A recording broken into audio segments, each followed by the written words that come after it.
Dios les bendiga a todos. En esta ocasión, para aquellos que no me conocen, me quiero presentar.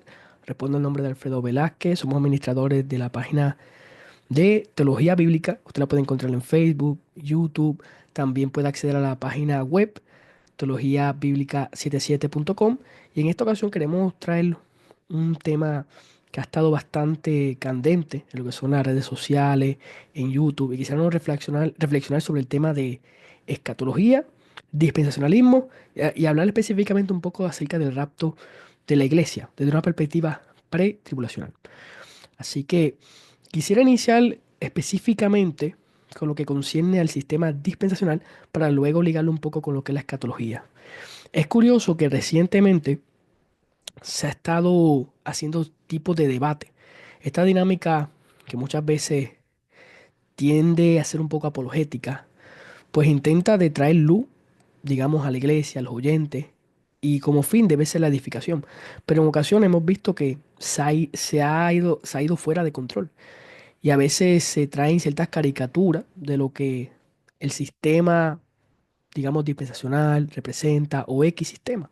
Y en este caso he visto que el dispensacionalismo ha sido equiparado con muchas cosas que realmente no lo representan. Por ejemplo, hemos visto que el dispensacionalismo se equipara con el rapto pretribulacional. Para muchos, hablar de dispensacionalismo es equivalente a hablar de rapto pretribulacional. Y es curioso que el sistema dispensacional, aunque sí, históricamente hablando, es un sistema reciente. Y quiero partir de esa premisa, porque creemos que todo lo novedoso es malo o no es bíblico. Y hay que entender que a lo largo de la historia de la iglesia se ha estado trabajando sistemáticamente, de algún modo, lo que son las doctrinas bíblicas. En los primeros siglos de la iglesia se trabajó en aspectos más trinitarios, cristológicos, y digamos que la escatología hasta cierto punto, aunque se discutió, y vemos el caso de Ireneo, un gran representante en estos aspectos de escatología, Justino Mártir, eh, hay varios que se pueden mencionar, como el pastor Helman, que tuvo ciertas visiones y todo esto está escrito, narrado. Básicamente, aún con esto escrito, la escatología no era el tema principal. Y ya cuando llegamos al siglo cuarto, siglo quinto, con Agustín de Hipona, pues digamos que la escatología toma un giro. El premilenialismo fue la postura más dominante.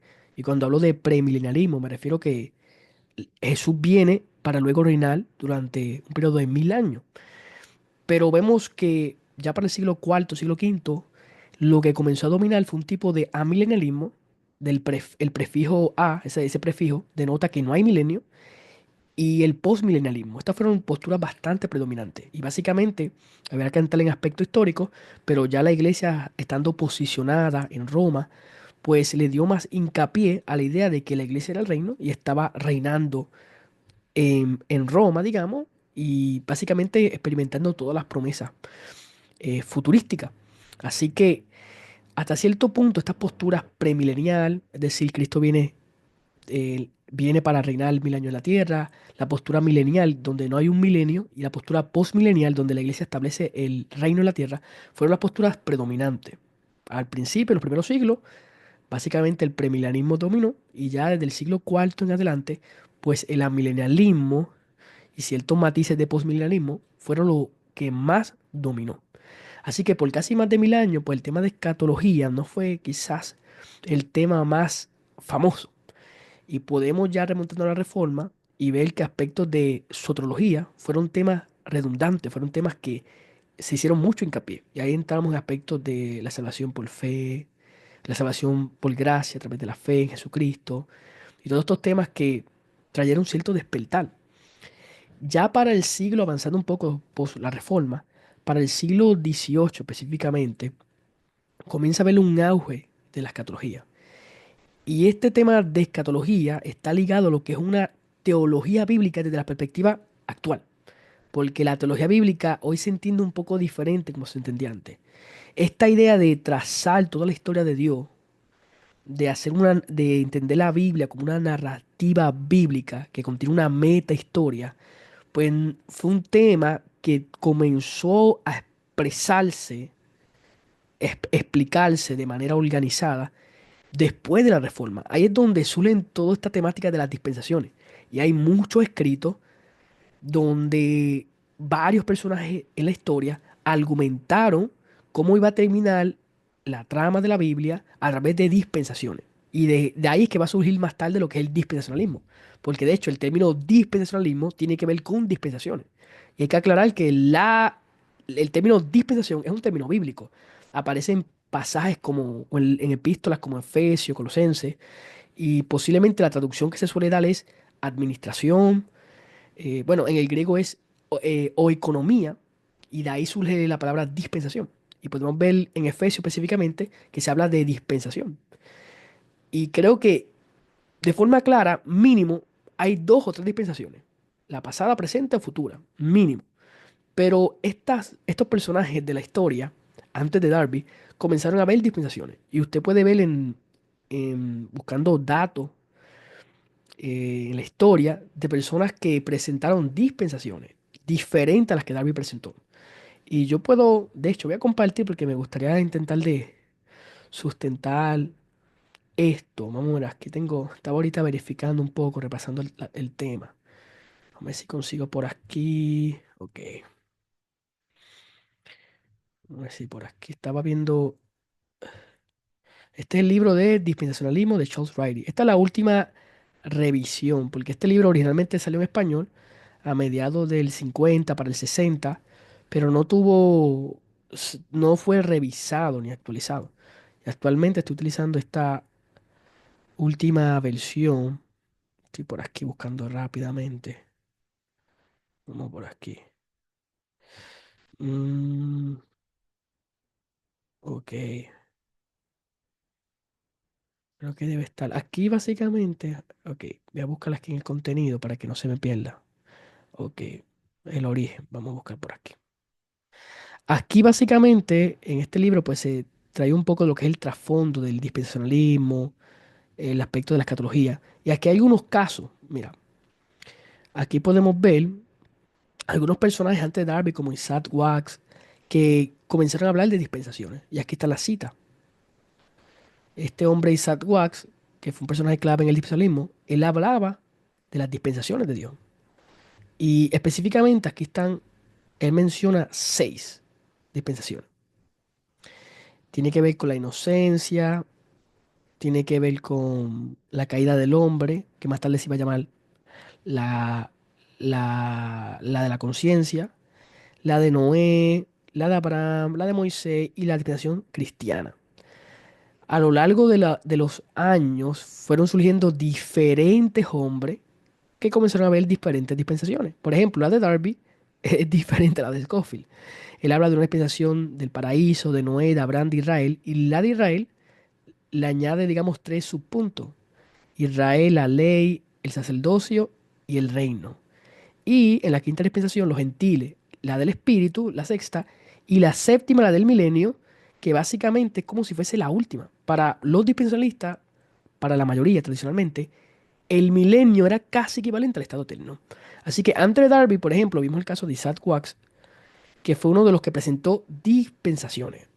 Y hubieron otros, estoy verificando si consigo más, ya que entramos más en el episodio progresivo, que eso ahorita lo voy a abarcar. Aquí está la gráfica, mira. Voy a ampliar esta aquí.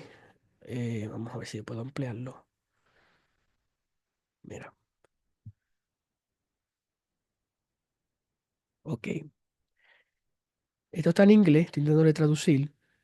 Aquí vemos diferentes personajes en la historia que tuvieron diferentes formas de ver las dispensaciones. Vemos el caso de este hombre para el siglo XVI aproximadamente, siglo XVII, XVIII, siglo XVII, XVIII, Darby ya para el siglo XIX. Pero en el siglo XVIII ya estamos viendo este auge de las dispensaciones. Y si se pueden fijar en pantalla, no todos creían de manera, digamos, unánime, monolítico, lo que eran las dispensaciones. Porque al final me parece que el dispensacionalismo no es equivalente a dispensaciones. Y ese es otro asunto. A veces cuando hablan del dispensacionalismo, básicamente quieren como que, digamos, obligar a las personas a que crean que el dispensacionalismo es equivalente a dispensaciones. Y como podemos ver, antes del dispensacionalismo, de que se si era popular el sistema, ya había muchos autores enseñando dispensaciones. El caso de John Edwards, que no es el mismo de, no es Jonathan Edwards, que aparece ya para el siglo XIX. En este caso, bueno, siglo, sí, XVIII, Jonathan Edwards XVIII. En el caso de John Edwards, que fue para el siglo XVII, XVIII, estamos viendo que él cree la dispensación de la inocencia, de la caída de Adán, antidiluviano, Noé, abrámica, mosaica y cristiana. Y vemos que ni siquiera enfatiza la dispensación milenial. ¿Por qué ocurre esto? Porque la gente cuando enseñaban dispensaciones no tenían una escatología clara. Esta idea de una escatología más futurística se va a dar con Darby. Esto hay que reconocerlo.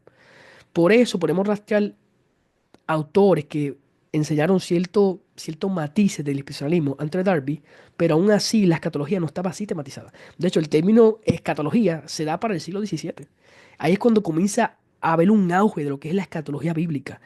En siglos previos, específicamente para la Reforma, la escatología que se daba, que se presentaba, que era mayormente milenial, también era una escatología, cuando hablamos en términos del apocalipticismo o apegado al apocalipsis, era una escatología más historicista, donde la gente intentaba de interpretar los sucesos que estaban ocurriendo a la luz del apocalipsis. Y básicamente había una escatología sensacionalista. Si usted tiene el chance, yo estoy, digamos, al tanto de esto porque tengo un sinnúmero de libros. Y ahorita entra Logo, y usted puede verificar, yo tengo miles de libros en Logo y tengo cientos de comentarios de Apocalipsis, entre ellos de todas las edades. Para este periodo post-reforma y previo a la reforma, habían sinnúmero de comentaristas del Apocalipsis que lo interpretaban a la luz de la historia. Y muchos de los casos, usted puede ver una escatología sensacionalista, donde los sucesos que pasaban era equivalente a un cumplimiento profético.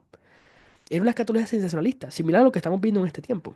Ahora, el asunto es que antes de Darby se vieron ciertas matices del dispensacionalismo, pero no podemos llegar a la conclusión de que el dispensacionalismo fue el sistema de Pablo, fue el sistema de la Biblia, porque al final esto es una idea teológica que se va dando en la historia.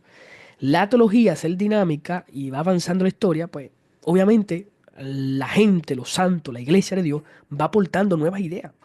Y digamos que siglos previos, el tema de la cristología, soterología, estos temas que ahorita mencioné, fueron los temas principales. Pero ya en el contexto hasta el presente, la escatología ha tenido un auge. Y creo que Darby, Scofield, Schaffer, que son las cabezas principales de lo que se suele llamar dispensacionalismo clásico, trajeron sus buenos aportes. Y a veces se presenta a estas personas como si hubiesen traído a algo negativo a la iglesia. Entonces, tenemos que estar pendientes en quiénes fueron los sucesores o quién fue el que quizás trajo desinformación. Y uno de los casos que he visto, y abarca más el aspecto histórico, es cuando se hace mención de un tal Francisco Rivera, de la Cunza, no sé, estos nombres a mí me da risa leerlo porque esta gente no son dispensacionalistas, no representaron el lipsalismo y muchas de las ideas que trajeron, como el caso de la Cunza, no fueron claras. No está presentando de ningún modo un rapto pretracional. En todo caso, parece ser un rapto quizás preira, pero no es pretracional. Y otras ideas, como la joven que tuvo una visión, son cosas que se han desmentido y no tienen solidez bíblica. No podemos pasar esto por el filtro de la escritura.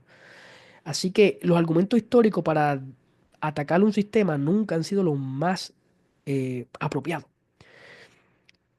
Si vamos un poquito más a la historia, antes del dispensacionalismo, vemos el surgimiento de la teología del pacto, siglo XVII.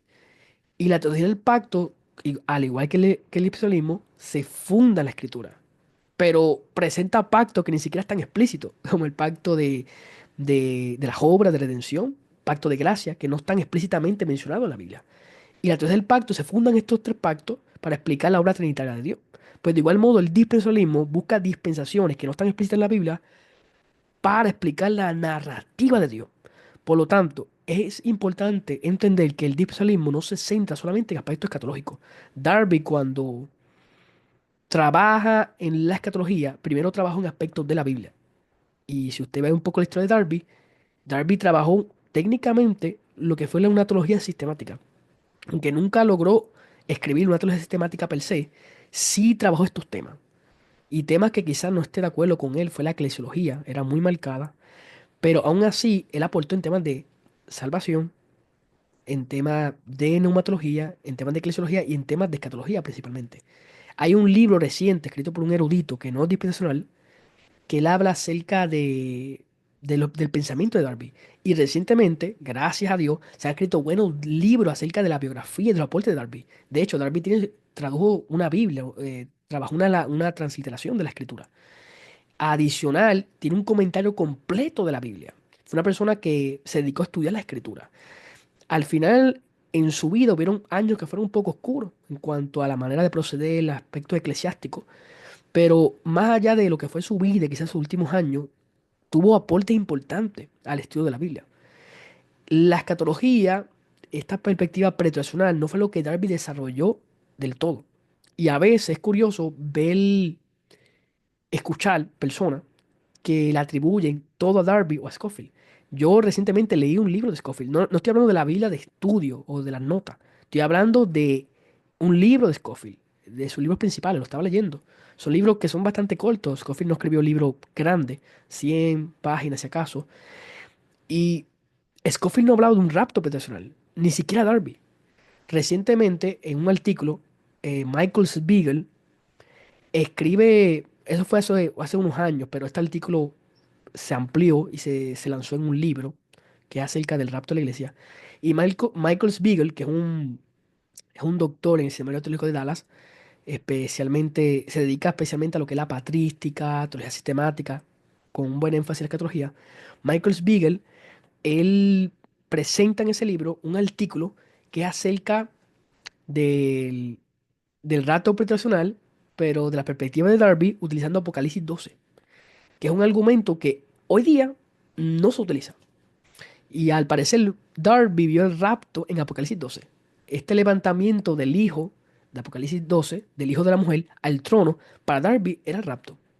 Y más tarde podemos ver que ese argumento desapareció.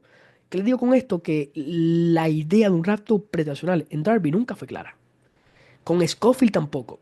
Usted lee las obras de Scofield y cuando Scofield habla del rapto, utiliza el término parusía, la segunda venida. Para Scofield no había esta idea de que es una venida en dos fases. Por lo menos así nos lo expresó.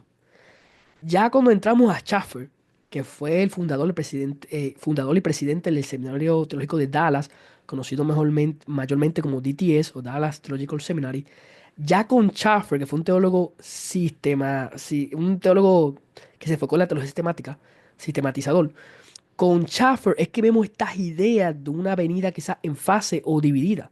Rapto, un evento y segunda venida, otro evento. Con Walbert, yo diría que se amplió más la idea. John Walbert fue el siguiente presidente. Después de Schaffer, Walbert tomó la batuta. Y luego de ahí surgieron otros, como Pentecost, que aunque no fue presidente, trabajó mucho en la escatología. Estos fueron los que comenzaron a proponer esta idea de un rapto separado de la segunda venida. Pero Scofield no trabajó tanto en el aspecto de la sistematización. De hecho, Scofield era más un misionero. Yo diría que entre Scofield y Schaffer, que se conocieron, pudieron complementarse.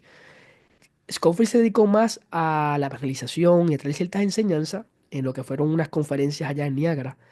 Y es curioso porque a través de la obra de Scofield se levantaron muchas iglesias en Latinoamérica y los aportes también fueron significativos. Así que al final esta gente aportó y lo que hizo no fue algo dañino, como a veces se presenta. Resumiendo un poco esta perspectiva, y es amplia, yo les recomendaría, por ejemplo, porque yo sé que la mayoría de las personas no han leído esto. Am, este libro, Dispensationalism, de Riley, aporta cosas buenas, no es de mis favoritos, pero si usted quiere, por ejemplo, abundar un poco más del tema y ver un poco el aspecto histórico, está este libro. Este libro fue el inicio de lo que se conoce como el dispensacionalismo progresivo, que ahorita quiero tocar esa perspectiva. Voy a intentar abrirlo por aquí. Este libro, que fue para el 1992, se llama, vamos a verlo por aquí, eh, Dispensationalism, Israel and the Search for Definition. Básicamente, una traducción sería Dispensacionalismo, Israel, la Iglesia en busca de una definición. Aquí los editores son Craig Blazing y Drew Buck. En este libro, la introducción es por Craig Blazing y él toca todos los aspectos históricos de cómo será el dispensacionalismo, todo. Y es curioso que aquí Blazing afirma que el término dispensacionalismo surge para el siglo XX y no lo puso Darby, no lo puso Scofield. Darby ya había fallecido, Scofield ya estaba en sus últimos días y ese término dispensacionalismo o premilenialismo dispensacional se utilizó para hacer diferencia en aquellos que eran premilenial pero no se apegaban al dispensacionalismo. O sea, al final no hay una cabeza principal del dispensacionalismo, sino varios hombres que fueron aportando. Por eso que el dispensacionalismo hasta el día de hoy suele verse como un sistema en construcción. Y yo sé que a muchos les choca, pero esto no fue una revelación que surgió, sino que fueron varios aportes y fueron dando forma a esto. Ahora, aquí pueden ver, y está en inglés, pero el asunto es que hubo un proceso para que el dispensacionalismo llegara a ser lo que es hoy como sistema. Tiene que ver con las conferencias de Niágara, que ahorita mencioné, y es importante, esto es bastante extenso, ¿ve? Si usted se toma el tiempo, pues va a ver que dentro del dispensacionalismo surge esta idea donde casi todo se le atribuye a Scofield. Y es curioso porque Scofield y Darby no pensaban igual, nunca se conocieron y tenían diferencia en cuanto a las dispensaciones y diferencia en cuanto a cómo interpretar la escritura.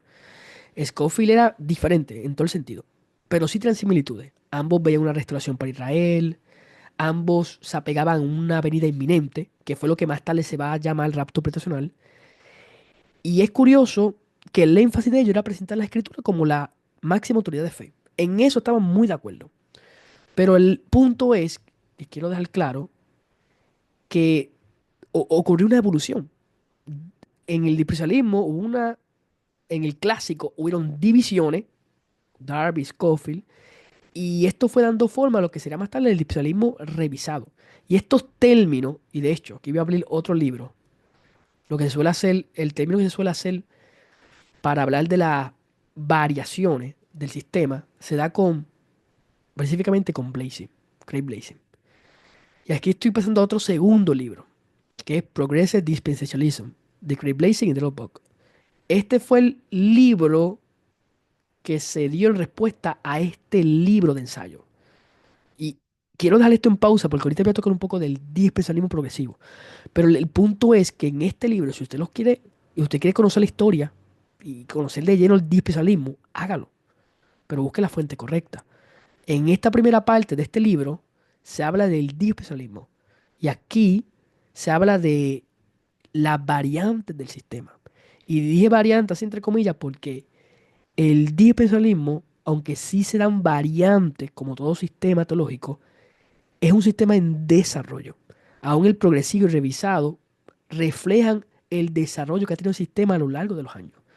Así que ahorita voy a tocar este aspecto, pero con esto quiero decirle que ni Darby, ni Scofield, ni Schaffer pensaban igual. Todos fueron sistematizando de algún modo, organizando sus ideas. Y más tarde, en debates teológicos como los que se están dando hoy día, pues surgieron muchos de los términos. Y la defensa pretribulacional tan marcada que se ha dado fue a causa de las respuestas en contra de una venida inminente. George Ladd fue uno de aquellos teólogos que estaba en contra de esta idea de un rapto, digamos, antes de una tribulación, de esta idea dispensacional. Y me parece que gente como George Ladd, que fue un gran teólogo, tuvieron razón en muchas de las cosas. Había muchas cosas cuestionables en el dispensacionalismo de esta gente. Y por eso es que mencioné que la teología es dinámica, porque al final nuestra meta no es que el sistema de nosotros, o sea, que la Biblia se ajuste al sistema de nosotros. Esta idea de ajustar la Biblia al dispensacionalismo ha causado muchas veces que la gente no sean fieles a la interpretación bíblica o hasta cierto punto no se esfuercen por trabajar el texto de manera exegética. Entonces, con esto quiero dejar claro que hay buena fuente, pero hay que leer bien, hay que buscar.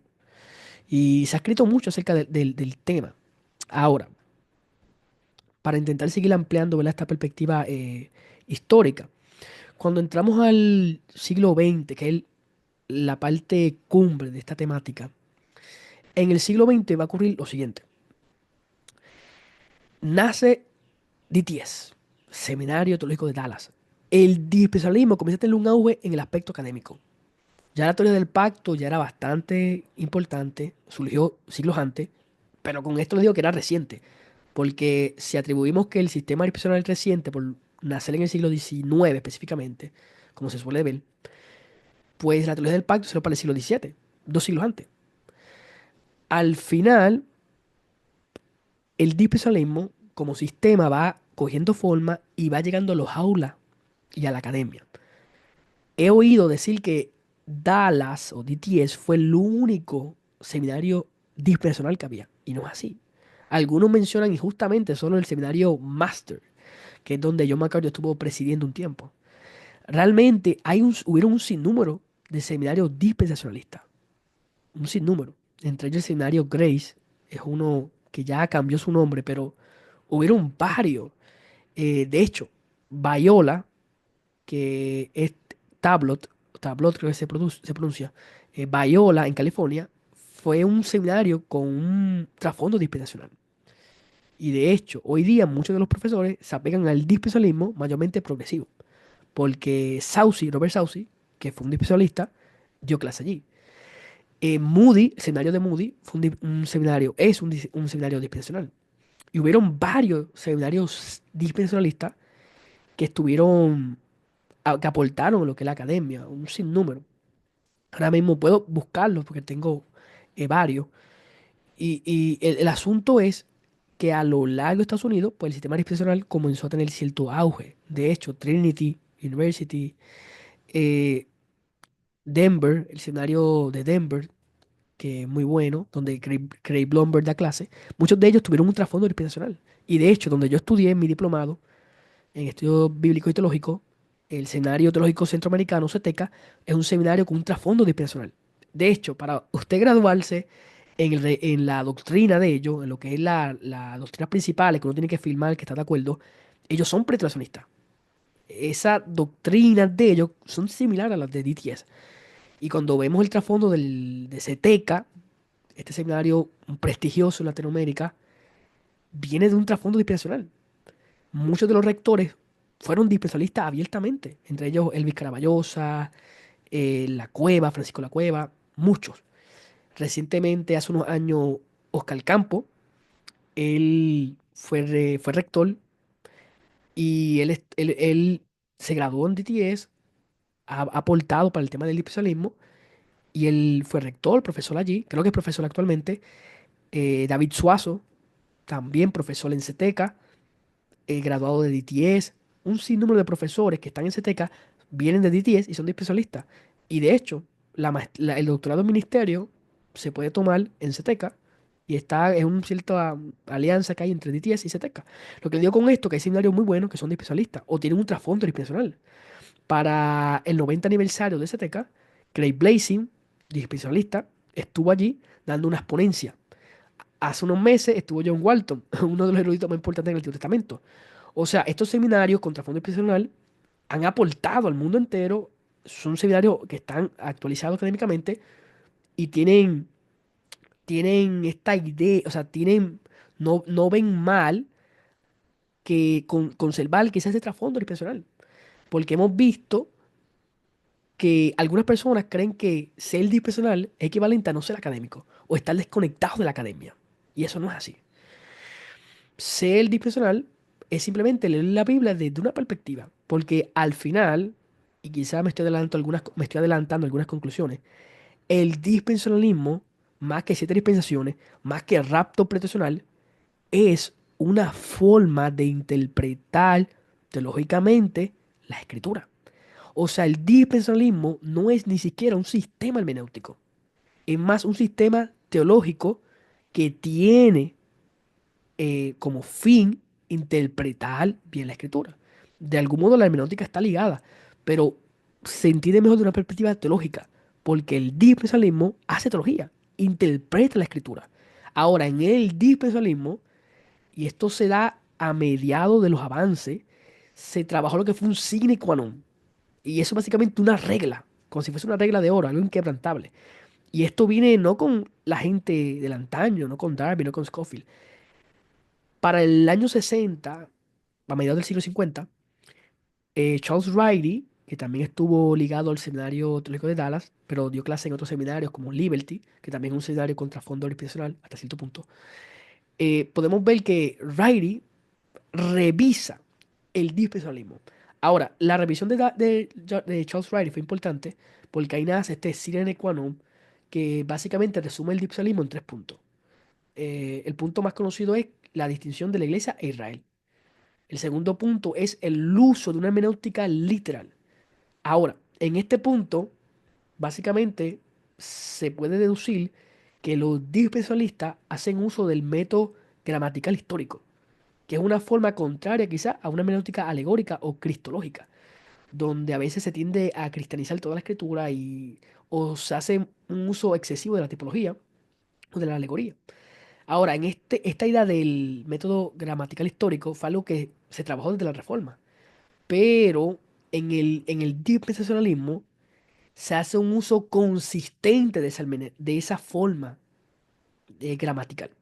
Por ejemplo, los reformadores se apegaron a una gramática, a un método gramatical histórico, pero cuando llegaban a Apocalipsis no interpretaban literalmente. Obviamente, Apocalipsis es un libro de símbolos con un marco profético y apocalíptico. Así que hay que tener cuidado cómo se interpreta ese género. Pero aún así, muchos se apegaron simplemente a lo que se había enseñado, quizás para el siglo cuarto, con la ciudad de Dios, de Agustín de Hipona, etcétera. Y ya en el dispensacionalismo se ve una perspectiva más literal, interpretar la profecía más literal, ser consistente en eso. En algunos casos se fueron al extremo, no estoy respaldando todo lo que se dio. Pero Charles Riley básicamente resumió el sistema en 3 puntos. Y como último punto, que el propósito de Dios es la gloria de Dios. Es el propósito. Y aquí quizás el dispensacionalismo estaría de acuerdo con el calvinismo y entre otros sistemas. Y dicho sea de paso, no todos los dispensacionalistas entienden o se apegan a la idea que el propósito principal de la escritura es la gloria de Dios. Algunos ven el reino de Dios, la redención, etcétera. Eso ya es un tema de teología bíblica. Ahora, con esto les digo que en esta revisión que se da para mediados del siglo XX, el dispensacionalismo tomó un giro, porque se despegó un poco de lo tradicional. Ahí es donde se comienza a hacer una distinción marcada, un rato profesional, una distinción bastante marcada entre la iglesia y Israel, al punto que se presentan dos pueblos, Israel un pueblo terrenal, la iglesia un pueblo celestial. También la escatología tendió a ser un poco dualista, un destino para la iglesia, un destino para Israel, dos destinos eternos separados. Una idea que de algún modo estaba pregnada en la visión más clásica. Por ejemplo, Darby parecía tener esta idea. Ahora, a medida que fue avanzando el tiempo y siguieron nuevas voces salieron, podemos ver que surgieron aportes importantes. No todos pensaban igual. Por eso al final el dispensacionalismo no es algo, no es monolítico. Al final se han dado muchos aportes. Cuando estamos ya acercando a lo que fue el año 70, 80, 90, comenzaron a surgir cambios en el dispensacionalismo. Ahora, voy a hacer un poco un pequeño paréntesis. Porque con la revisión que se da con Riley, la Biblia de estudio de Scofield fue revisada. Esa Biblia de estudio de nota que había surgido a principios del siglo XX, que se lanzó una segunda edición, que fue la Biblia que posiblemente usaron muchos cristianos pentecostales, esa Biblia fue revisada. Y hoy día nosotros, la iglesia actual que posee una Biblia de Scofield, no es la Biblia de Scofield vieja. La que está en español es la traducción que hizo Riley. Así que es importante conocer ese punto, porque las notas viejas de Scofield fueron revisadas. Y muchas de las cosas que hizo Riley, pues hasta cierto punto fue poner algunas de sus ideas. Por eso es que el dispensacionalismo actual no está tan apegado quizás a Darby, tan apegado quizás a Scofield. Lo que nosotros conocemos como dispensacionalismo hoy día se asemeja más a esta revisión que se fueron dando a mediados del siglo XX, con Riley, con Walber, con Pentecost, con MacLean, con Feinberg, padre, y fueron varios autores que aportaron mucho al dispensacionalismo. Entre ellos, hubieron otros que no estaban en el marco norteamericano, como Eric Sauer, yo tengo los libros por aquí arriba, lo estaba leyendo, que fue un teólogo alemán dispensacional, porque ese es otro argumento, he oído que solamente el liberalismo se quedó en Norteamérica. Pues Eric Sauer fue una voz alemán allá en Europa, donde trabajó una teología bíblica de tres tomos, tremenda, buenísima. Y no se apegaba a muchas de las cosas del dispensacionalismo, ni siquiera una idea de perpetuación del rapto, aunque sí parecía creerle la eminencia, pero no tenía esa estructura. Él trabajó de la perspectiva de la teología bíblica. Y Eric Sauer, un teólogo alemán muy importante, sus libros fueron traducidos al español, al inglés, fue quizás uno de los que influyó más a estos cambios más drásticos que se iban a dar para el año 80, 90, que es el dispensarismo progresivo. Así que es importante entender que el dispensarismo no se queda en Norteamérica. En Europa había una voz, por lo menos. En Latinoamérica hubo una influencia positiva. Por ejemplo, eh, hoy mismo estaba finalizando una lectura, leí el libro de Emilio Antonio Núñez, uno de los mejores teólogos que ha tenido Latinoamérica. Y este hombre fue dispensacional y de hecho fue uno de los traductores de la Biblia de Scofield. Él trabajó una teología bíblica de la misión, que fue el libro que terminé hoy. Este hombre fue rector de CETECA por muchos años. Y él sí creía, aparentemente, en un rapto personal, en un milenio, en la restauración de Israel, en el libro que estoy mencionando, él lo enfatiza muchas veces. Y este hombre estudió su doctorado en DTS y fue a hacer estudios postdoctorales en España. Y escribió de varios temas. Escribió de la misión, escribió de la teología de liberación, que tengo su libro, por aquí está, con la editorial Caribe. Escribió en muchos libros, ensayos en inglés. Fue un libro demasiado bueno. Fue un autor demasiado bueno. Hoy día se sigue dando ponencia en honor a él. A Emilio Antonio Núñez es un teólogo que yo recomiendo que se lea. Y fue dispensacional, pero aportó mucho en Latinoamérica. Y fue una de las personas que comenzó a ver cosas del sistema dispensacional que no encajaban. Y yo diría que hasta cierto punto fue uno de esa gente que impulsó lo que sería más tarde un dispensacionalismo progresivo, porque él creía en un reino presente, algo que el dispensacionalismo no era claro. Y voy a decir que no era claro porque si leemos a Darby o a Scofield parecía que ellos sí creían en un reino presente. Pero cuando se fueron dando estos avances, el revisado, Charles Wright, etcétera, específicamente con Pentecost, pues llegó una idea que el reino iba a ser postergado. Y muchos dispensacionalistas en la actualidad, cuando se habla del tema del reino, creen que eso es algo que se ha postergado, que el reino tiene que ver solamente con un reino futuro de Cristo que durará 1000 años. Y no entienden una dimensión holística del reino, que el reino es tanto presente como futuro. Y estos aportes se fueron trabajando bien ya después de la revisión de Writing. Ahora, con esto estamos viendo que es demasiado de amplio el tema. Y yo estoy intentando simplemente de dar algunos datos y recomendar algunos libros. Ahora, he traído un poco del trasfondo de lo que es el dispensalismo. No puedo abarcar todas las posturas escatológicas porque sé que el tiempo no da, sería muy extenso. Pero el dispensalismo simplemente ha sido un sistema más de escatología, con un enfoque mayormente futurístico en las profecías. Pero han surgido y hay otras posiciones que también han sido notables en la iglesia. Y de algún modo el dispensalismo ha entrado en debate con estas posturas. Y por eso que cuando usted ve, ya por ejemplo para el 90 80 nace este libro de tres puntos de vista del rapto. Y vemos que por lo menos uno de los autores no era dispensacional, que es el gran teólogo Douglas Moo. Él participa en ambos libros, porque este libro de tres puntos de vista del rapto, yo lo tengo, esta es la traducción en español, lamentablemente la de inglés, la segunda edición no está. Esta está por Editorial Vida, que es una edición mejorada porque le hicieron con una portada nueva. Este libro del rapto, de tres puntos de vista del rapto, dos de los autores eran dispensacionales. Faber, hijo es hermano de John Faber. Su papá, se me escapa el nombre ahora mismo, también era dispensacional. Él estaba principalmente, creo que fue profesor en Trinity College, que se llama University, donde enseñaba Dia Carson. Y él sí fue dispensacional, pero no venía de Dallas, de DTS. O sea, no estuvo en ese. Creo que sí tiene un doctorado en DTS, pero estuvo en el ambiente desconectado de algún modo pues, de DTS. Glenson Archer era mi tripulacional, pero sí tiene un trasfondo dispensacional. Y Douglas Moo, pues era el postulacionista. Y en la segunda edición de este libro, Douglas Moo presenta nuevamente su posición postulacional. Pero en la segunda edición ya hay dos nuevos autores y se lo puedo compartir. Por ejemplo, aquí está, vamos a ver, Craig Blazing, es el que participa como representante del rapto pretracional. Aquí está el libro. Aquí está el libro, usted lo puede ver aquí en pantalla. Estos libros están en inglés, lamentablemente la primera edición sí la tenemos en español, pero la segunda edición ya cambió bastante y ya no hay un mid-tribulacionista. Ahora hay un rapto pretronacional, un pre-ira y el post-tribulacional que sigue siendo Douglas Moo.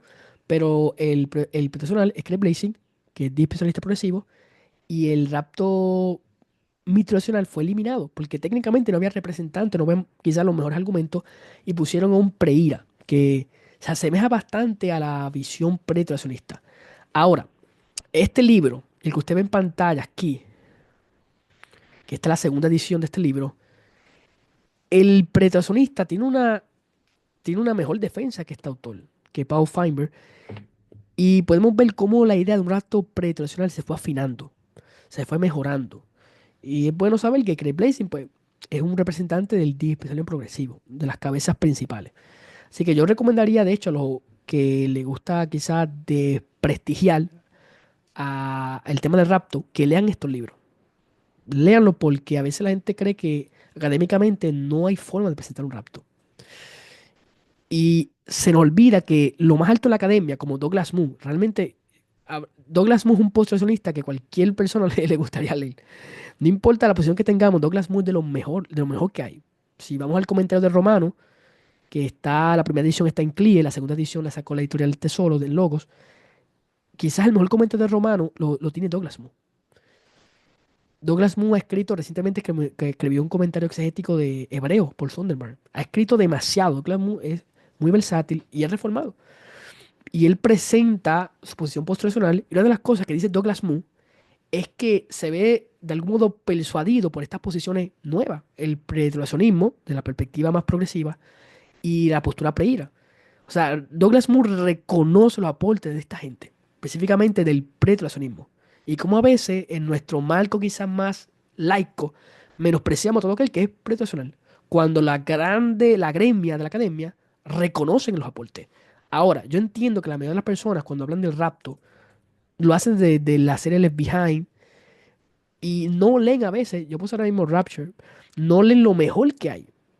Pero en la academia, por ejemplo, si usted va aquí a Sacra, mira, estas son revistas académicas. Yo tengo todas las revistas que hay de Sacra, de estos de DTS. Aquí están los aportes más exegéticos que se han dado del rapto. Esto es solo una revista. Hay un montón de journals. Tú pones journal, por ejemplo, Grace. Este fue uno del seminario de especialista que también estuve, que ahorita mencioné. Aquí hay journal de Grace. Aquí vemos Trinity Journal. Aquí también se dan temas de dispensacionalismo. Eh, Recientemente estaba viendo este journal muy importante. Es un journal de Evangelical Theological Society, que esto se da anualmente.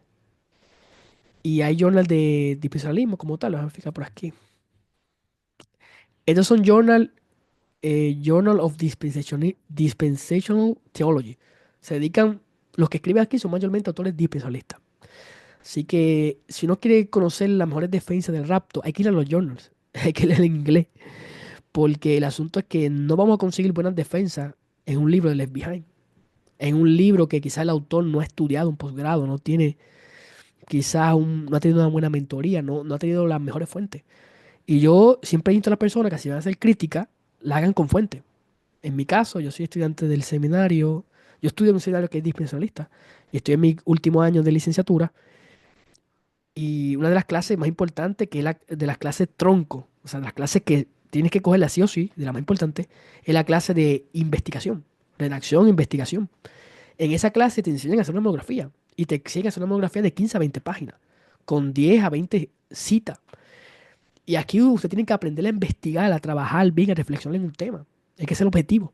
Entonces, muchas veces no estamos aptos para criticar porque no hemos conseguido la fuente, no sabemos cómo es el objetivo. O sea, por eso a veces pues no somos críticos en todo el sentido de la palabra. Así que hay mucho material, realmente hay mucho material. Así que intentando resumir un poco, para no ser quizás tan extenso, el dispensacionalismo no es necesariamente equivalente al rapto preternacional. Al final, el dispensacionalismo ha surgido como un sistema de interpretación de la Biblia. Es teológico porque se centra en el estudio de Dios, de la Escritura, y a su vez tiene una mira hermenéutica porque intenta ser consistente en la manera que interpreta la Escritura. Pero a todas estas hay diferentes formas de interpretar la Escritura. No nos podemos apegar solamente a lo que dice un sistema. Se debe trabajar con la exégesis. Por eso, si uno se adhiere al dispensacionalismo, no significa o no implica que nos apegamos a todo lo que dieron esta gente. En mi caso, yo creo en un rapto predestacional, pero yo no sostengo esta idea de una venida en dos fases. La perspectiva que me parece más exegética para sostener un rapto predestacional es ver la segunda venida como un complejo de eventos unificado. ¿Qué significa esto? Que la segunda venida da inicio a todo ese suceso de tribulación que podemos quizás ampliarlo mejor desde la perspectiva desde el libro de Apocalipsis. Por ejemplo, me voy a aclarar un poco. He visto esta idea que me parece contradictoria, donde se dice que el rapto y la segunda venida son cosas diferentes.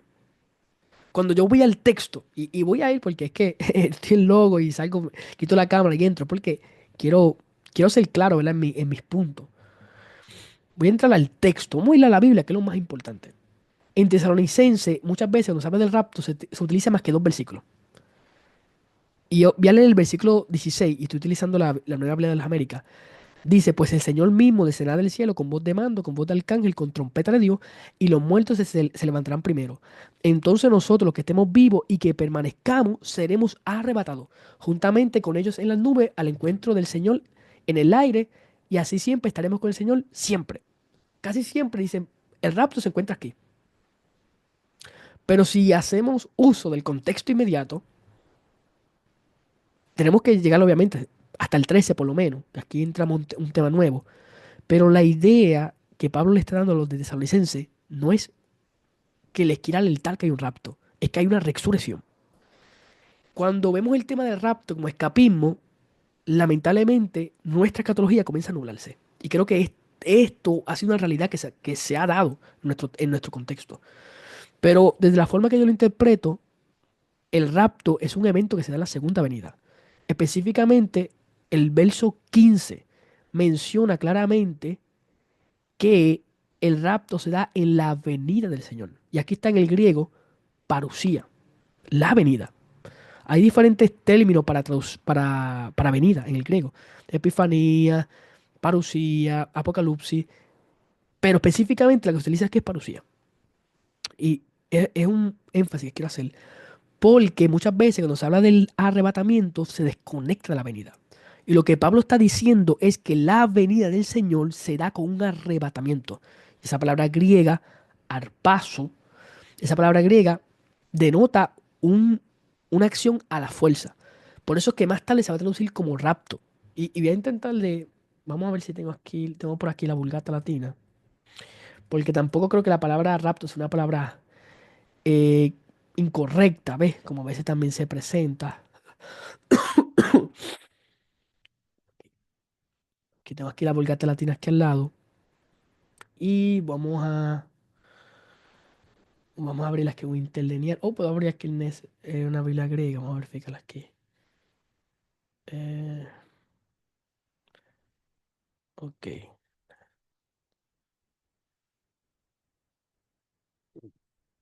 perfecto. Ok, aquí tengo un texto griego. Ok. Aquí, versículo 17, casi todo el énfasis recae sobre el versículo 17. Pero obviamos que el hecho es que viene una resurrección que se va a dar con la venida, con la parucía. Y esa venida ocurre con un arrebatamiento, que aquí en el griego es la famosa palabra harpagesometa.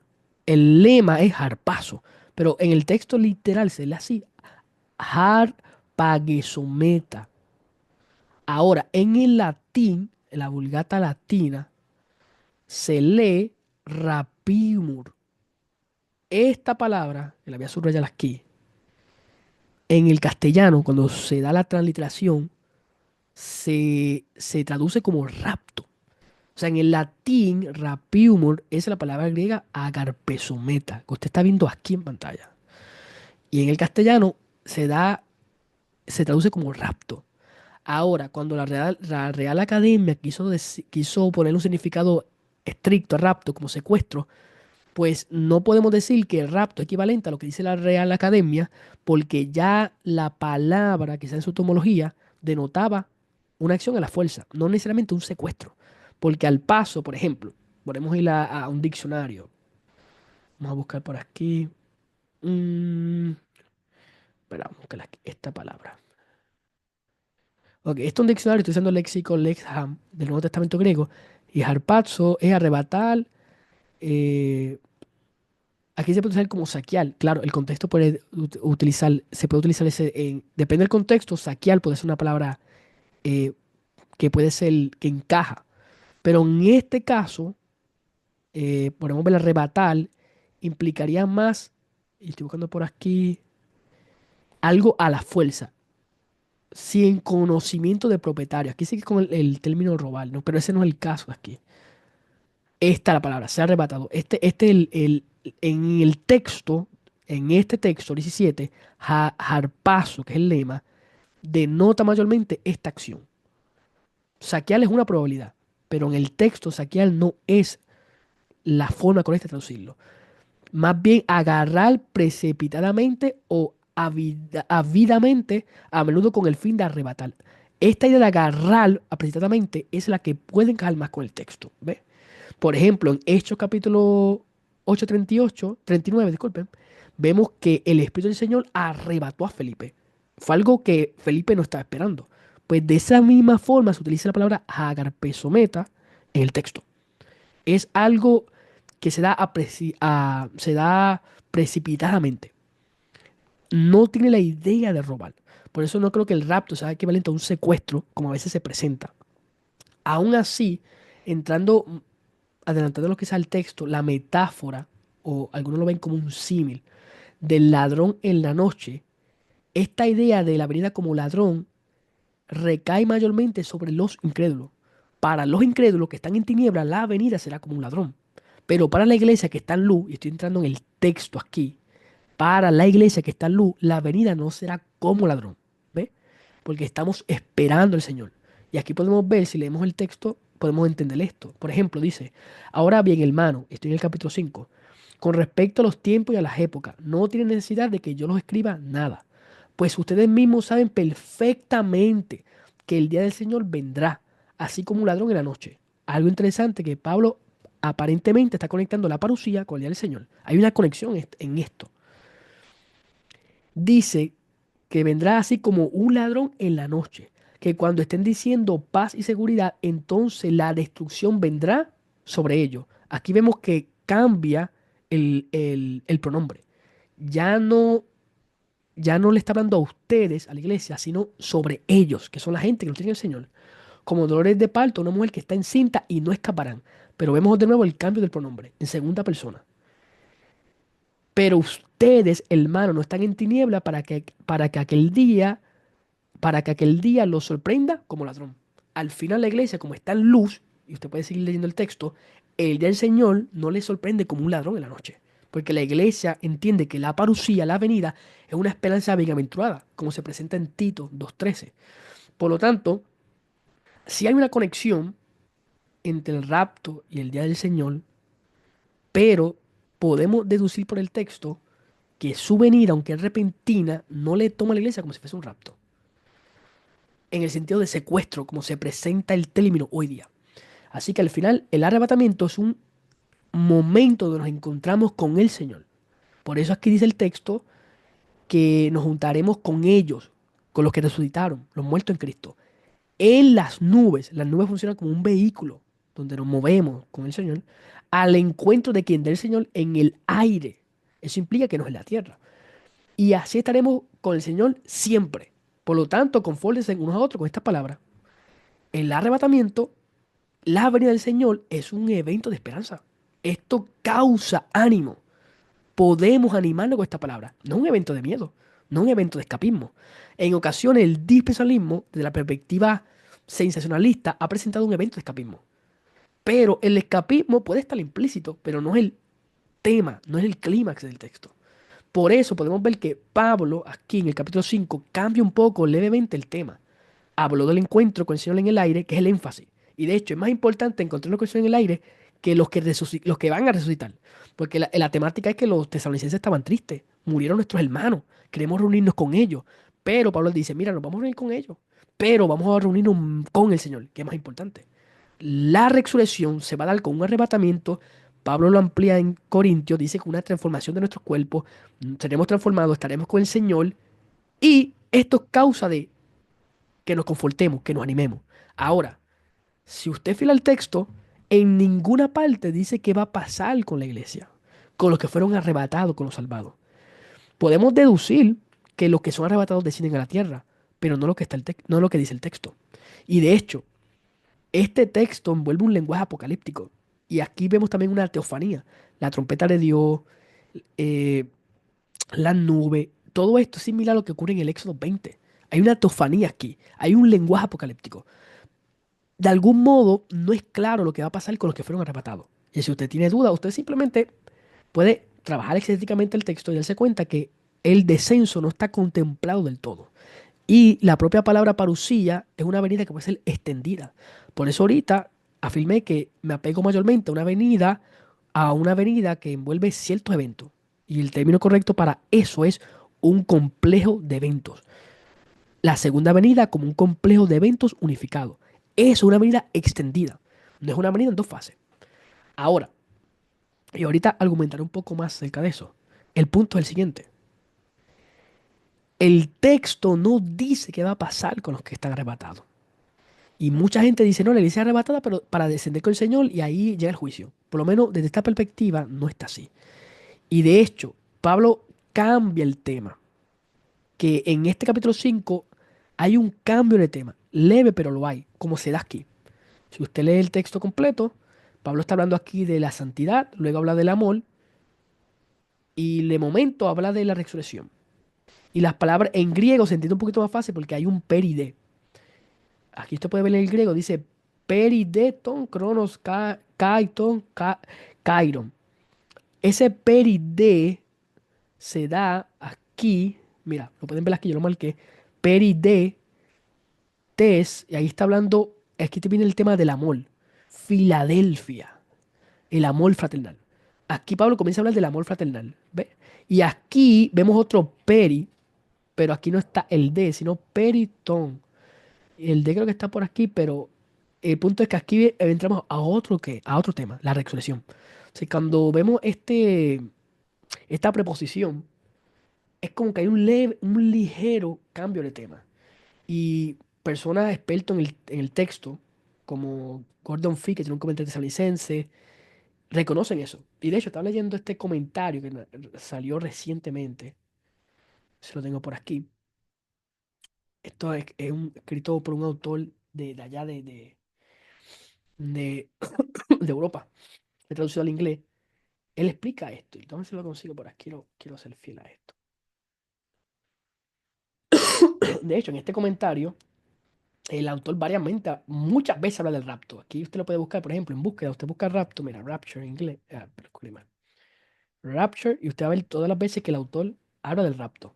Es un término que se puede utilizar. O sea, no es un término incorrecto. Aquí está, usted puede ver amarillo, rapture. El autor habla del rapture y créeme que él no es pretelacional. Este autor que estoy citando no es pretelacional, pero hace mención del rapto. Y aquí dice que este versículo inicia, ¿ves? Con un peride, lo que está anunciando es un nuevo aspecto. El tema de la venida con el peride, el tema como que cambia levemente y Pablo amplía el tema de cómo se va a dar la venida. Será como un ladrón en la noche, que es equivalente a una venida de juicio. El Señor viene en juicio. Por eso la parucía está conectada con el día del Señor, o el día de Yahvé, o el día de Cristo. Este día viene con juicio. Y de ahí que comenzamos a sistematizar todo y decimos, mira, pues ese día de juicio posiblemente es la 70ª semana de Daniel, la tribulación. O esa 70ª semana que aparentemente no se cumplió, está involucrada o está injertada en el día del Señor. Y ahí es donde formamos una teología que se trabaja desde el texto. desde una intertextualidad, no desde un pensamiento dispensacional. Y de hecho, el caso que hizo Craig Blazing a favor del preterizacionismo, él lo trabajó desde esa perspectiva exegética. ¿Podemos recurrir a autores dispensacionalistas? Sí, pero también podemos recurrir a otros autores que no son dispensacionales y tienen esa idea. Muchos autores, por ejemplo, cuando van a Mateo, capítulo 24, reconocen que estos eventos que se están describiendo aquí son parte del día del Señor. Muchos autores. Y no son dispensacionalistas. De hecho, estos ayes mesiánicos, terremotos, enfermedades, son elementos que se dan en el día del Señor. Por eso, y quizá, por eso mencioné al principio que quería hablar del dispensacionalismo, un poco de la escatología y del rapto. Quizá ahora me estoy centrando en esta parte más bíblica. Muchas veces la gente dice "Es que el rapto no está en Mateo". Y doy razón, no está el término rapto. Así que deducir que podemos afirmar que el rapto está en los evangelios, por lo menos los sinópticos, específicamente en este Sermón de los Olivos, pues quizás no es algo muy concreto. Quizás podemos decir que alusivamente está, pero el punto es que en este sermón escatológico, si lo leemos textualmente, usando el contexto inmediato, lo que estamos observando es juicio. En el capítulo 23, Jesús está anunciando que viene un juicio para Jerusalén, porque rechazaron al Mesías. Y entrando en el capítulo 24, los discípulos estaban asombrados por el templo tan grande que tenían. El primer templo fue destruido para el año 586 por Babilonia, por esta gran potencia de manos de Nabucodonosor. Ese templo de Salomón perdió su gloria. Ese día Jeremías lo anunció como el día de Yahvé. Pero más tarde, con Esdras, Nehemías, se reconstruyó el templo, las murallas, y Jerusalén pues volvió a ser esa ciudad. Y en la historia, pues Jerusalén pasó por cierto gobierno hasta que llegó el gobierno romano y se dieron ciertas alianzas. Y digamos que Herodes logró poner el templo más bonito por las alianzas que hizo con Roma y el templo estaba bien adornado. Pero Jesús ya había anunciado que venía un juicio para Jerusalén. Así que Jesús comienza a explicarle cómo se va a dar esto. Porque los discípulos, que eran bien preguntones, le dicen, Jesús, estando Jesús sentado en el monte de los olivos, se acercaron a él los discípulos en privado y le preguntaron, dinos, ¿cuándo sucederá esto? ¿Y cuál señal?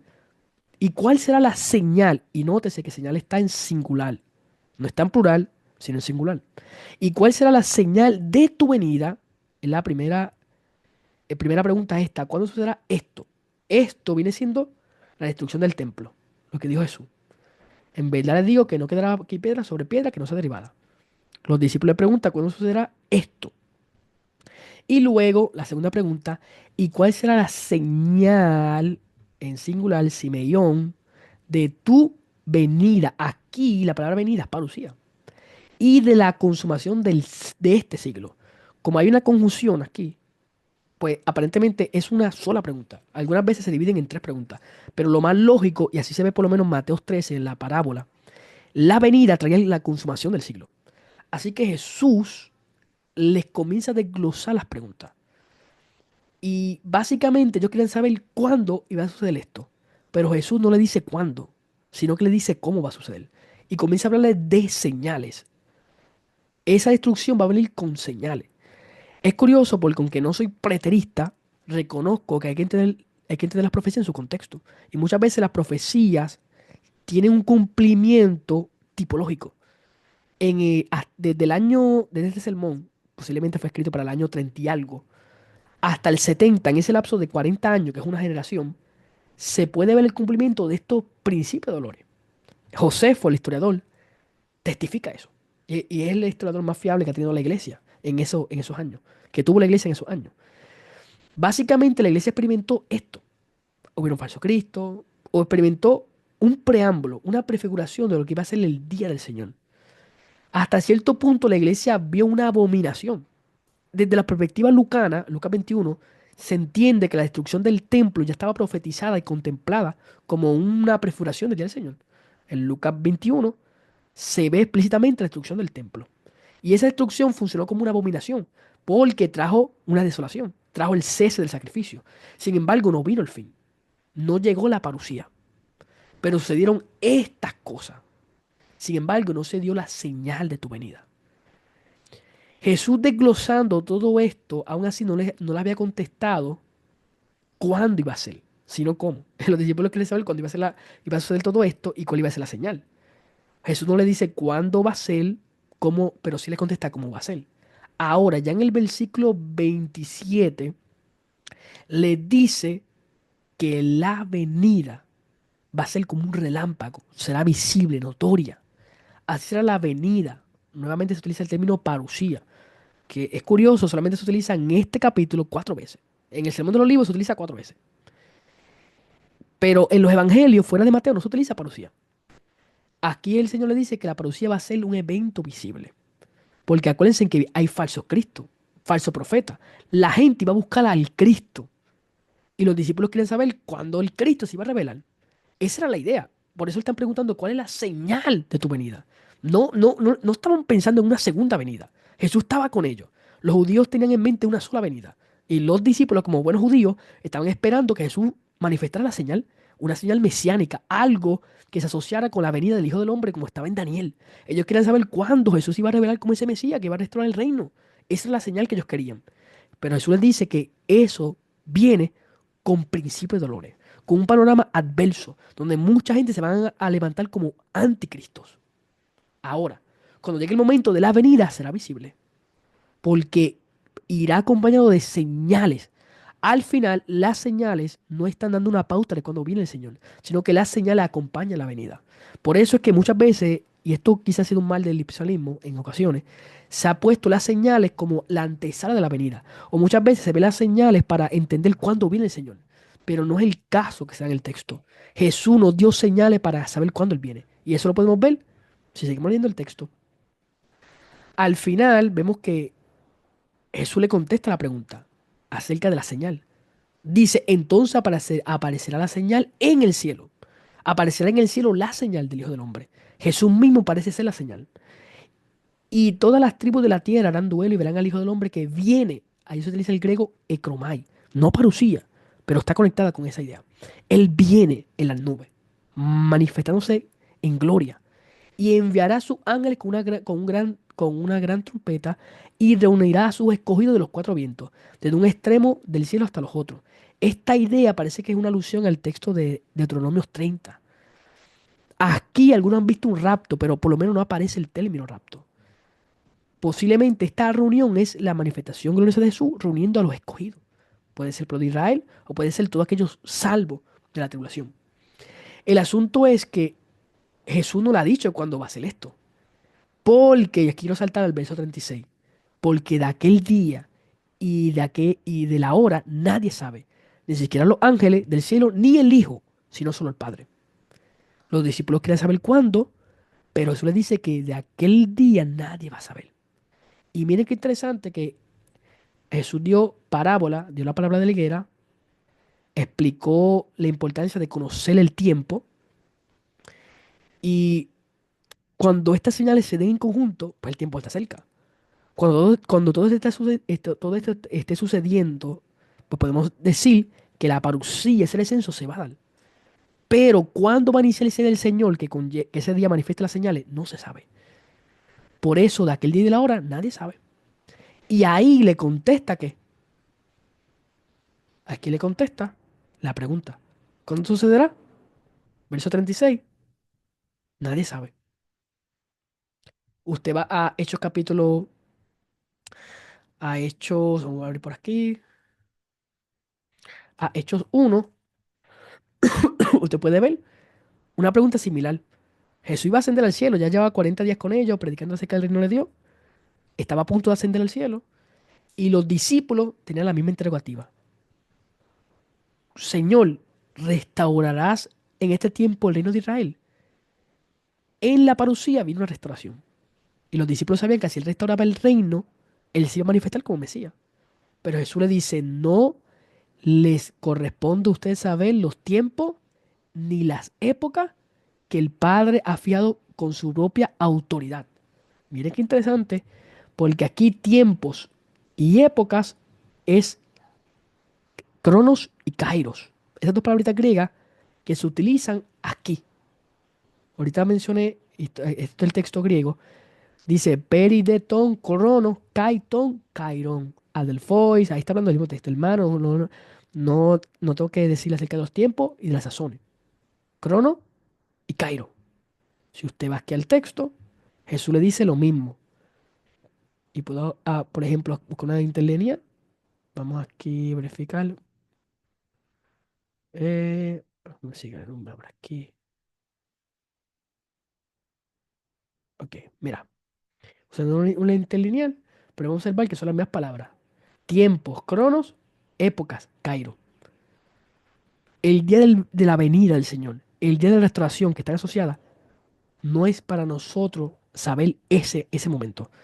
Eso solamente está en la potestad del Padre. Estoy intentando ver de conectar los textos, pero el asunto es, volviendo a Mateo, que esta venida es en juicio, envuelve el día del Señor. Al final, nosotros que nos hemos pegado a lo que dice la Biblia y queremos ser fiel a la Escritura, no queremos hacer justicia a lo que es un sistema. El dispensacionalismo en muchas ocasiones no ha sido quizás tan concreto en lo que enseña. Y yo reconozco eso. Quizá la idea de un rapto en una avenida en dos fases o el rapto separado de la segunda avenida ha creado más confusión que edificación. Pero simplemente quiero que entiendan que el texto tampoco es tan claro de cómo se dan los sucesos. Al final parece que la parucía puede ser un complejo de eventos. Si la parucía inicia de manera repentina y todos los sucesos que se dan en la parucía es el día del Señor, pues ese día del Señor puede ser lo que se ve en Apocalipsis, juicio.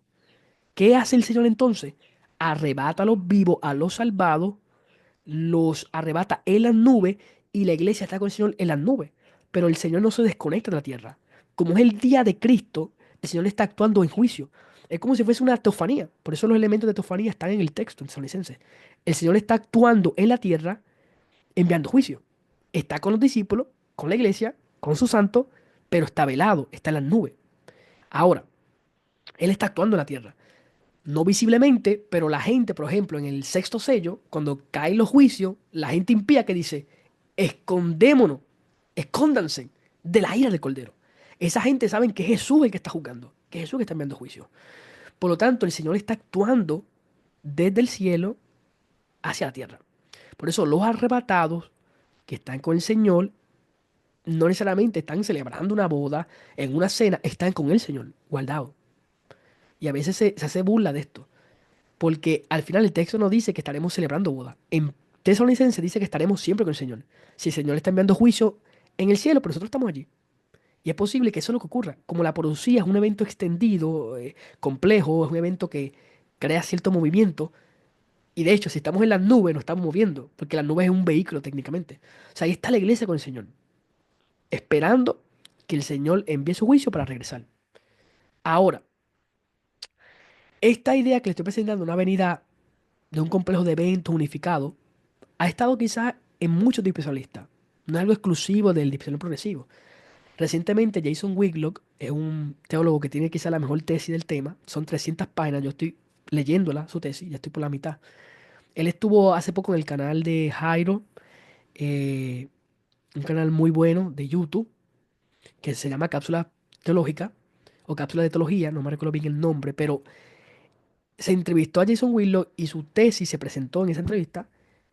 Y esta idea de Jason Whitlock la ha sostenido muchos dispensacionalistas, como mencioné, pero él no se apega a una forma de dispensacionalismo. De cierto modo se puede decir que él es dispensacional, pero ni siquiera él defiende el dispensacionalismo. ¿Por qué les digo esto? Porque al final no hay que ser dispensacionalista para creer un rapto pretensional. O viceversa. Hay muchos dispensacionalistas que no son pretensional. Y el caso de Paul Turner, que es uno de los eruditos más importantes en Daniel, su comentario es excelente. Yo lo leí hace unos meses, hace un año creo. Son 800 páginas. Es un comentario exegético de nivel. Usted puede ir a Best Commentary y usted va a ver que ese comentario está top de los mejores. Y Paul Turner, aunque es dispensacionalista, no se apega a un rapto pretensional. Y de hecho, escribió un libro que es a favor de un rapto post-relacional. Y a lo largo de la historia han habido muchos dispensacionalistas que no son pretensionales. Así que equiparar dispensacionalismo con pretensional no es lo mejor. Hay tesis sólidas. Y mencionar de Jason Whitlock es una. Y él no necesariamente se apega a una visión clara del dispensacionalismo. En mi caso, me adhiero más al dispensacionalismo progresivo. Este desarrollo que surgió para el año 80, 90. Los proponentes principales fueron Craig Blazing, de los Bog y Robert Soucy.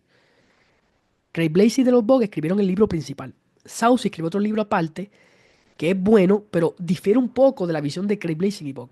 Al final, esto es interesante porque ambos, aunque son progresivos, tienen sus diferencias. Por eso volvemos a lo mismo. El dispensacionalismo es un sistema que busca interpretar la escritura. Y como somos hombres falibles, eh, podemos errar, pues a veces nuestra exégesis, por más fiel que queramos el texto, no vamos a ser perfectos en todo, vamos a errar en algún punto. Y estos autores aportaron mucho a lo que es la teología bíblica, no se centraron básicamente en lo que es el rapto personal, pero sí dieron buenos aportes al sistema dispensacional. Siguen siendo dispensacionalistas, pero han avanzado un poco más en lo que es un estudio más serio de la teología bíblica. Pero al final siguen siendo dispensacionalistas. Y he escuchado gente decir que el dispensacionalismo como que no es académico porque no hay gente que lo represente. Y algunas personas creen que solamente está de los Buck, que ha escrito Lucas. El comentario de Lucas de Dropbox de 2 tomos es uno de los mejores, por Baker. Pero hay muchos más. David Turner, un dispensacionalista progresivo, escribió el comentario de Mateo, de Baker, de esa serie. Y el dispensacionalista Bruce Fanning, uno de los teólogos, yo diría, más importantes en este tiempo por el tema del Apocalipsis, en el aspecto del griego. Él es uno de los más, de los mejores en el aspecto del aspecto verbal del griego. Él es dispensacionalista, mayormente progresivo, y él escribió el comentario exegético de Apocalipsis por Sonderbar, la editorial, y está escribiendo un comentario exegético de Hebreo, de una serie buenísima. Y ha escrito otros aportes, y con esto les digo que hay muchos dispensacionalistas escribiendo en la academia. Está este libro, por ejemplo, se llama Discovering Dispensationalism, Tracing the Development of Dispensational Thought from the first to the 21st century. ¿Qué significa esto? Traduciéndolo. Y perdón si mi inglés no es muy bueno. Es de descubriendo, discovering, el dispensacionalismo, trazando el desarrollo del dispensacional desde el primer siglo hasta el siglo presente. Aquí usted va a ver autores como de los dos que participan en ensayos. Aquí hay gente que no son dispensacionalistas, que son simplemente historiadores, que demuestran que antes de Darby hubieron pinceladas del dispensacionalismo y que al final el dispensacionalismo no es un sistema monolítico, no es un sistema que ha hecho daño a la iglesia, ha traído buenos aportes. Y esto está escrito por académicos. Los editores, Cory M. Marsh y Jane Fashion, son eruditos, PhD. Aquí está la crema. Al final hay buenos aportes. Hay que buscar bien la fuente, pero hay buenos aportes. En todo caso, pues el dispensador progresivo me parece un poco más apegado quizás a la visión evangélica, por lo menos los pentecostales, y yo he verificado esto, Asamblea de Dios se apega más a la visión dispensalista progresiva, y ni siquiera lo dicen, ni siquiera citan a Blazing a Bock, pero sus ideas de un reino presente apelan a eso. Siguen siendo pretribulacional. Asamblea de Dios mantiene una escatología futurista pretribulacional, pero su forma de ver el reino técnicamente es como la ve un dispensalista progresivo. Y de hecho, creen un futuro para Israel. El dispensacionalismo hace eso, crea un futuro para Israel, pero no es propio del sistema. Douglas Moo crea una salvación futura para Israel, Thomas Schreiner, entre otros. El asunto es que los dispensacionalistas han sido más específicos porque no solamente ven una salvación futura para Israel, sino que ven una restauración para la tierra. Pero tampoco es algo propio del dispensacionalismo. Aún el propio Charles Spurgeon parece que apuntaba para eso. Así que hay tesis que se ha demostrado que se puede ver una futura restauración para Israel. Y de hecho, los judíos mesiánicos creen eso. En la eclesiología de un judío mesiánico, eso es lo que prevalece. Ahora, yo como creyente, que intento ser fiel a la escritura, me apego un poco más al dispensario progresivo, porque es un poco más flexible a la hora de interpretar el texto. Quizá no es tan rígido. Y la idea, por ejemplo, de un rapto y una segunda venida como dos distintos eventos, pues se ha abandonado. Me parece que lo mejor es ver una venida unificada. Al final, el texto habla de una segunda venida. Eso es lo que habló Pablo, y esa segunda venida puede iniciar con un rapto. Y hay una tribulación futura. Me parece que el texto apoya eso. Se puede hacer un caso exegético para eso. Y se ha hecho, se ha presentado. De igual manera, esta idea de un dualismo eterno y la distinción drástica de Israel como un pueblo terrenal y la iglesia, eso se puede abandonar. pero tampoco es algo exclusivo del dispensacionalismo. Estas ideas dualistas han estado siempre a lo largo de la historia de la iglesia. Lamentablemente, el dispensacionalismo ha abusado un poco de esto. En algunos casos se ha sobreexaltado, quizás no sea la mejor palabra, pero se ha exaltado desmedidamente lo que es Israel, el Estado. Y esto se ha visto más en el aspecto del sensacionalismo. Los eruditos dispensacionalistas son más cuidadosos en esto. Pero me parece que el Israel de hoy como Estado tiene que convertirse, Señor. No es equivalente al pueblo de Dios. El pueblo de Dios está compuesto por gente que han dado su fe al Mesías, a Jesús. Ahora, Israel sigue siendo el pueblo de Dios porque hay un remanente. Y en la iglesia hay judíos que confían en el Señor. Por causa de ese remanente, Israel goza de una esperanza donde Dios lo va a restaurar étnicamente, nacionalmente y territorialmente. Yo creo en esa restauración futura. Pero reconozco que tanto los judíos como los palestinos, como las naciones que no tienen a Cristo, son igual de importantes para Dios. Dios quiere salvación para todos. Y esto abarca una salvación holística, donde al final Israel puede funcionar como la capital del Mesías, pero las naciones participan de la salvación. Por eso, hasta cierto punto, no me limito a ver la iglesia como un pueblo celestial, Israel como un pueblo terrenal. Al final hay una salvación holística, donde la iglesia experimenta los pactos de Israel. Se han inaugurado esos pactos, pero falta una consumación final. Y quizás para ya finalizar, que el Señor arrebata a la iglesia de manera pretensional no implica que está ausente la tribulación. Y quizás esta es una parte controversial, pero los hermanos, los que mueren por causa de la fe del Mesías en ese periodo futuro, que creemos que es futurístico, de tribulación, esa gente que muere por la causa de Cristo son nuestros hermanos. Se añaden al cuerpo de Cristo, porque el cuerpo de Cristo es un grupo de redimidos. Y creo, me parece que el texto apunta a que la iglesia nació en Pentecostés, pero no finaliza con un rapto. Al final la iglesia está compuesta de gente que han puesto su fe en el Mesías. Así que al final el rapto se puede dar de manera pretracional, porque así está en el texto, así Pablo lo presenta. Apocalipsis 3:10 puede ser un caso bastante sólido, porque dice que la iglesia de Filadelfia será guardada de la hora de la prueba. Ahora, esa promesa se puede ver de manera futurística, pero es curioso que si los santos resucitan juntamente con los que estamos vivos, la iglesia de Filadelfia resucita y no va a experimentar la hora de la prueba, porque la resurrección es arrebatada con el Señor y no está en el día, obviamente. Está con el Señor en el cielo mientras la ira se desata en la tierra. De algún modo, esa promesa se cumple en la iglesia de Filadelfia y se cumple con nosotros. Y quizás Apocalipsis 3:10 es un buen caso. Y de hecho, hay gente que va en el griego para demostrar que esa frase griega, ektereo, es ser guardado en la hora de la prueba, pero puede ser también guardado fuera de la prueba. Exegéticamente hay posibilidad de que ambos sean plausibles. Y grandes eruditos como el propio Mark Strauss son cuidadosos cuando interpretan eso. Y de hecho el Douglas Moo, en la segunda edición del libro de Rapto, de los puntos de vista del rapto, no se centra en esta cuestión del ectereo, porque al final trabajar una interpretación de un texto con la gramática es peligroso. Hay que entender el contexto. Y yo creo que el Señor va a guardar a la iglesia, sea arrebatándola o sea atravesando los juicios, van a ser guardados. Ahora, en cuestión, los santos de la tribulación que ponen su fe en el Mesías pueden ser vistos como una iglesia que nace en ese periodo. Pero el término quizás más concreto o que se da en Apocalipsis son santos de la tribulación, el pueblo de Dios. Y el pueblo de Dios es amplio, involucra a la iglesia, involucra a todos los que han puesto su fe en el Mesías. Así que al final, y de hecho había leído a Stanley Horton fue un teólogo pentecostal, él decía que los 144.000 eran bautizados con el Espíritu. Y se fue un poco más allá de lo que dice el texto. Bautismo con el Espíritu es equivalente a ser parte del cuerpo de Cristo. Stanley Horton, quizás alusivamente, está hablando que los 144.000 es como si fuese el inicio de la iglesia, en la tribulación. ¿Qué les digo con esto? Al final la cuestión no es decir que la iglesia no está en la tribulación. Al final es que se ocurre un rapto presesional, los salvos resucitan primero como primicia, como una muestra de la gracia de Dios, de su poder de resurrección, y al final los que ponen su fe en el Mesías en ese tiempo pueden ser partícipes de la salvación.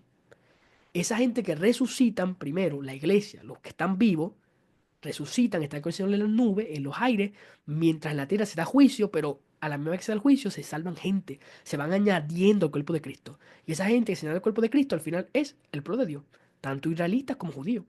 Al final hay un solo pueblo. Y esa es la visión que mayormente predomina en el dispensacionalismo progresivo, no tanto en el tradicional. Por eso quizá en esta idea que estoy presentando quizás sea un poco diferente, pero aún así sigue siendo dispensacionalista, porque se ve de algún modo que hay un trato de Dios con su pueblo. Y tipológicamente, Dios sacó a Enoch antes del juicio del diluvio, pero perseveró a Noé en el diluvio. Dios sacó a Elías antes de la gran apostasía, los arrebató, pero perseveró a Eliseo en esa apostasía. De hecho, lo usó con milagros. De igual manera, después de sacar un remanente de salvado ante la tribulación, antes del día del Señor, como se ve en el caso de Tesalonicense, y guardar a la gente fiel que conoce al Señor en ese periodo de tribulación. A todas estas, con todo lo que he hablado, la escatología es bastante compleja e incierta. Puede ser que esté, a algún punto puede ser que esté errado, pero intento de entender el texto, más allá de apegarme a lo que dice un sistema. Por eso al final el diálogo es bueno, es útil, pero también es bueno estudiar académicamente, ir a las fuentes que son más sólidas, que son escritas por gente que conoce bien el tema. Por eso yo no recomendaría que usted se funde, su fundamento sea basado en diálogos de YouTube. Por su cuenta se debe estudiar la escritura y recomendablemente ir a un buen seminario y indagar, tener preguntas para así aprender. Por lo tanto, en resumidas cuentas, el dispensacionalismo es un sistema teológico interpretativo de algún modo, tiene un énfasis en la escatología, un énfasis en la eclesiología, que es el estudio del pueblo de Dios. Vemos que la escatología es muy diversa, hay diferentes posturas, y el asunto es que si esa escatología apunta al Señor y tiene un buen enfoque en la esperanza, no tenemos por qué pelearnos como hermanos.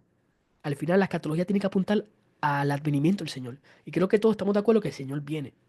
Y por último, el rapto pretribulacional se puede sostener exegéticamente, pero aún así podemos entender que es una postura que se tiene que trabajar con diferentes textos. En Tesalonicense parece que está un rapto pretribulacional, pero algo que hemos llegado a la conclusión por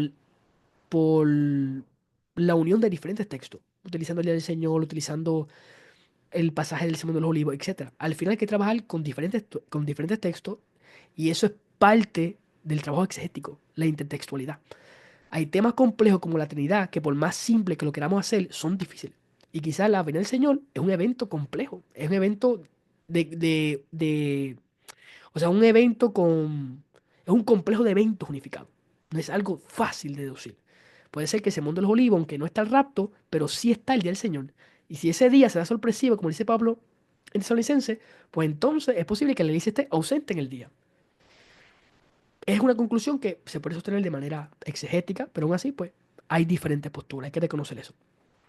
Por último, una salvación holística no niega una futura extracción de Israel ni de las naciones. Yo creo que el dispensacionalismo ha traído buenos aportes para eso, porque al final el destino del hombre no es el cielo, es la tierra. Y como afirmó Chris Wright, un erudito del Antiguo Testamento, y como afirmó también N.T. Wright, otro erudito del Nuevo Testamento, el destino final, la escatología final no acaba con el ascenso de los santos al cielo. Finaliza con el descenso de Dios a la tierra. Lo más importante es que Dios descienda a la tierra para que renueve y restaure todas las cosas. Y esa es nuestra meta. La escatología no descansa sobre el rapto, descansa sobre la restauración de todas las cosas. Y yo creo que el dispensacionalismo hasta cierto punto ha apuntado a eso. Así que hay que ser justo en las críticas y hay que entender que hay mucha diversidad, pero en la diversidad podemos encontrar la edificación. Así que para mí ha sido una bendición sacar este ratito. Espero que sea de ayuda para los que van a estar oyendo este video grabado. Y cualquier duda, estamos a sus órdenes. Así que Dios les bendiga de manera especial.